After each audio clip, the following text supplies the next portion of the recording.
easier to print. Yeah. During that time also, there's a newspaper company just about to start up, and they are doing a lot of manual things.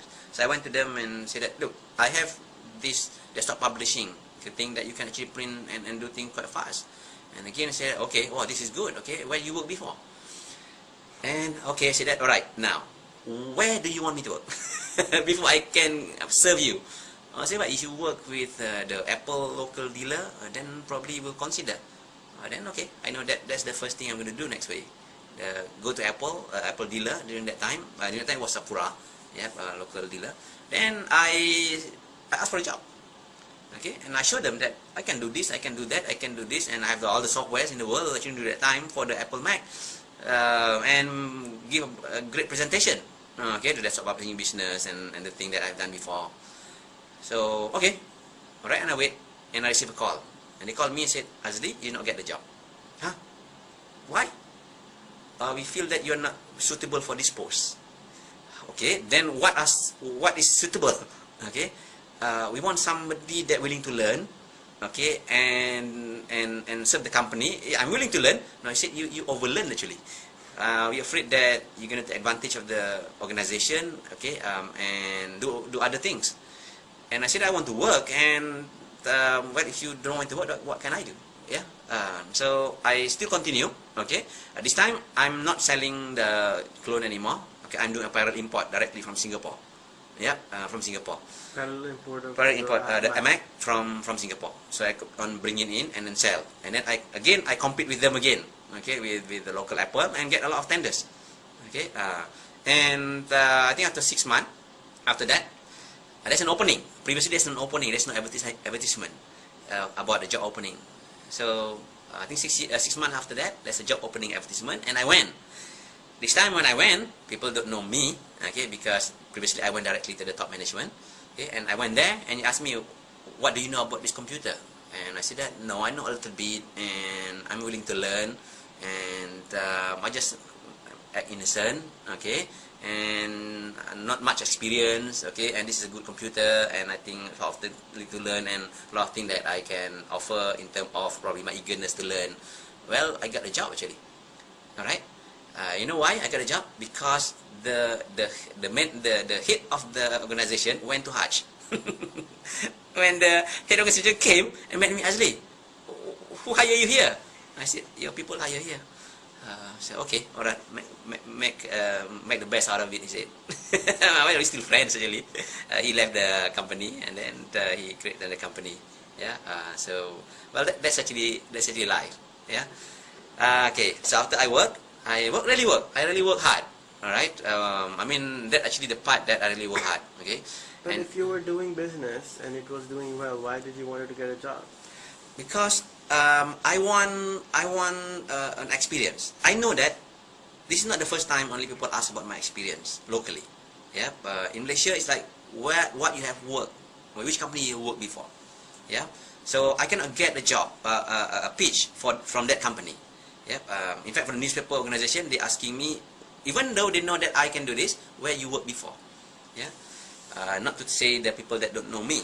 In that time I'm not that popular, so I need to show them that credential. Yeah, so I worked for that company for 2 years, all right, and do a lot of things, all right.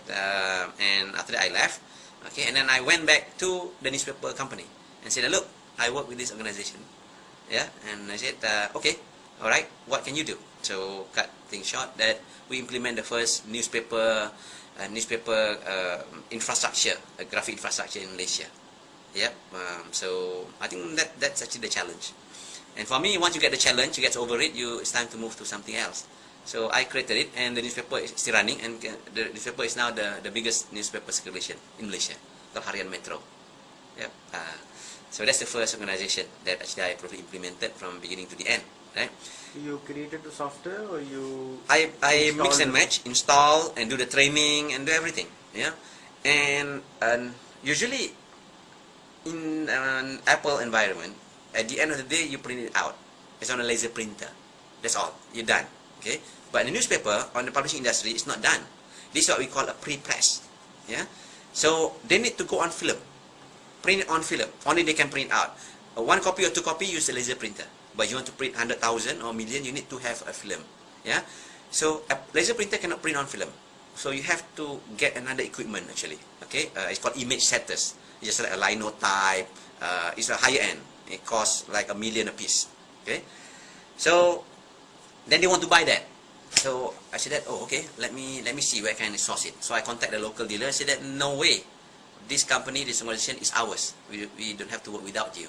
And we never been to work with anyone actually. I said, yeah, but I created everything here. All right, we just want to be a partner. And I said, no, we know the boss already. I mean, why should we go to you? I said, okay, you see actually, you just appoint me, and then we are in business. And they don't want to appoint me. Okay. So I said, all right, that's fine. You want to appoint me? I appoint myself. So I contact actually the HQ in Hong Kong.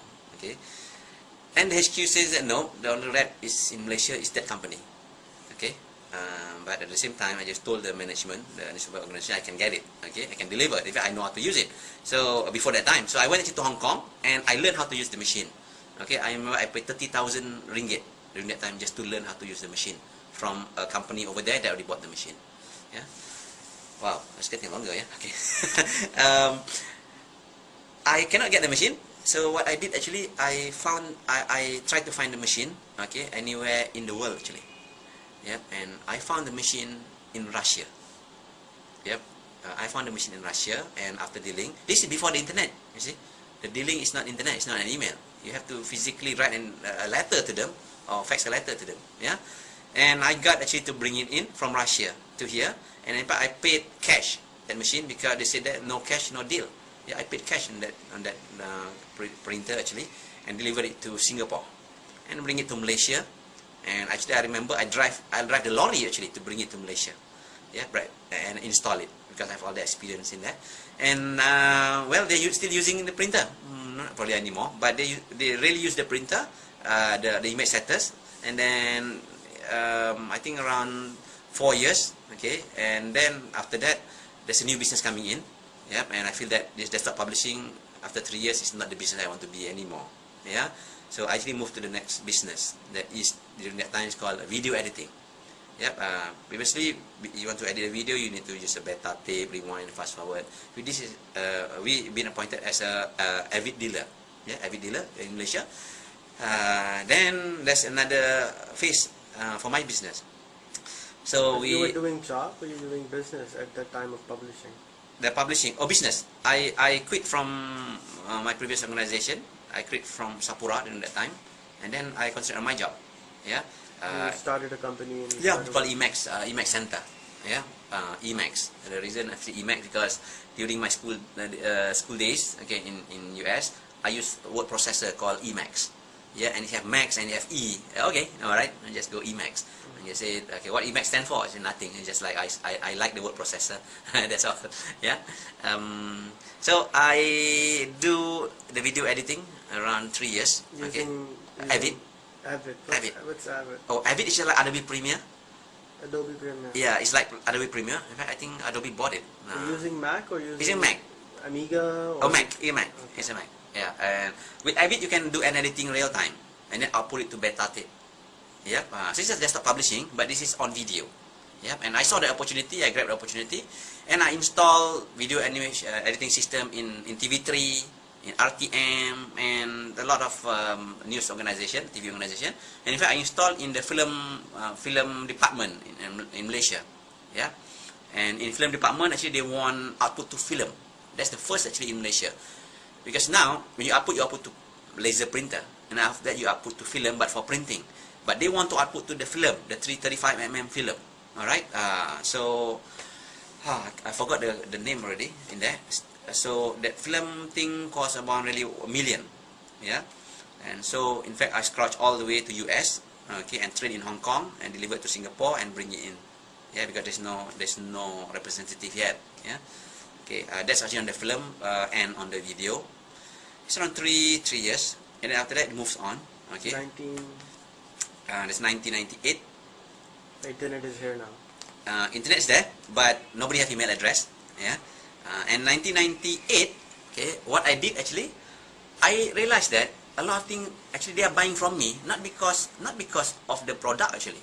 Even if I charge high, they're still buying from me because of my knowledge. They want to buy from me because I can solve problem and I can make things happen. So I said that, instead of selling, because when you sell something, you are categorized as a salesman. People don't respect salesmen. Then I said that, no, I'm going to stop selling, but I'm going to start teaching.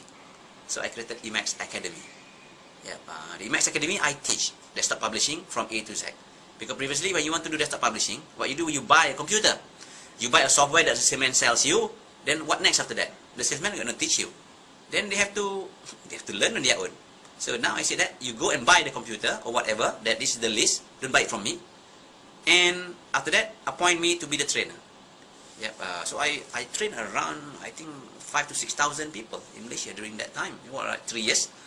And I have the head of the IT in Malaysia organization trained under me. I mean, I have the university professors. My guarantee is that in 7 days, you can do whatever you want. If you come to me, you want to do what? Desktop publishing? I'll make it happen in 7 days. Because in desktop publishing, you have to learn 5 softwares actually. You have to learn Photoshop. You have to learn word processor, Adobe Illustrator, okay, all of this. And you don't want to learn from manual, because manual don't teach you the tips. Okay, even if you learn from cover to cover, you can't actually do 1 page of printing. So I train them to create the final product. That's actually